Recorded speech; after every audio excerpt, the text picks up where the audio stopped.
Hi, இன்றைக்கி சப்பாத்திக்கு side dish வந்து பார்க்கலாம். ஒரு வெஜிடபிள் குருமா பார்க்கலாம். அதுக்கு வந்து ஃபஸ்ட்டு தேங்காய், முந்திரி, சோம்பு, கசகசா, கொஞ்சமாக தண்ணி சேர்த்து நல்லா பேஸ்ட்டாக அரைச்சி தனியாக எடுத்து வச்சுக்கோங்க.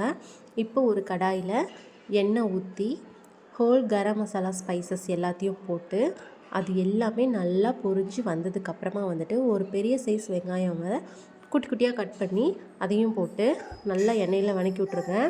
அந்த எண்ணெய் வந்துட்டு ஆனியன் கண்ணாடி பதம் வந்ததுக்கப்புறமா ஒரு பெரிய சைஸ் தக்காளியை குட்டி குட்டியாக கட் பண்ணி அதையும் சேர்த்துட்டு தக்காளியும் கொஞ்சம் நல்லா வணங்கினதுக்கப்புறமா வந்துட்டு ஒரு 1.5 ஸ்பூன் அளவுக்கு இஞ்சி பூண்டு பேஸ்ட்டு சேர்த்துக்கலாம்.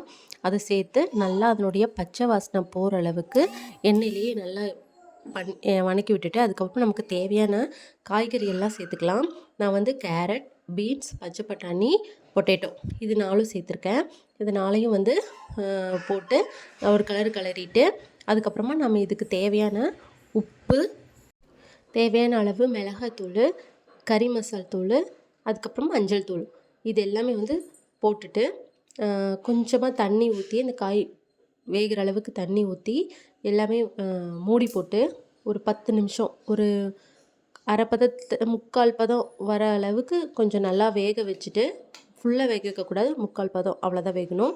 அது வேகிற அளவுக்கு விட்டுட்டு அதுக்கப்புறம் நம்ம அரைச்சி வச்சு ஸ்டார்டிங்கில் அரைச்சி வச்சுருந்தோம் இல்லைங்களா தேங்காய் பேஸ்ட்டு, அதையும் வந்து எடுத்து இதில் போட்டுட்டு அதுக்கப்புறம் தேவையான அளவு அந்த தேங்காயிலேயே அந்த அரைச்சி அந்த மிக்சிலேயே கொஞ்சம் தண்ணி சேர்த்து அதையும் சேர்த்து ஊற்றிட்டு இப்போது இது வேகிற அளவுக்கு கொஞ்சம் தண்ணி ஊற்றணும். எந்த அளவுக்கு உங்களுக்கு தண்ணி வேணும் அப்படின்றத பார்த்து அந்தளவுக்கு தண்ணி ஊற்றி மூடி போட்டு ஒரு 5 மினிட்ஸ் மட்டும் வச்சுருந்தா போதும். சூப்பரான டேஸ்டியான வெஜிடபிள் குருமா ஃபார் சப்பாத்தி ரொம்ப டேஸ்ட்டாக இருக்கும். குழந்தைங்க கூட இந்த காய்கறியெல்லாம் சாப்பிடும்போது அவங்களுக்கு இன்னுமே ரொம்ப பிடிக்கும். என் பையனுக்கு இது ரொம்பவே பிடிக்கும். சப்பாத்தி ப்ளஸ் இந்த சைட் டிஷ்ஷோட சாப்பிட்டு பாருங்கள், செம்ம டேஸ்ட்டாக இருக்கும். ஹாப்பி ஈட்டிங், பாய்.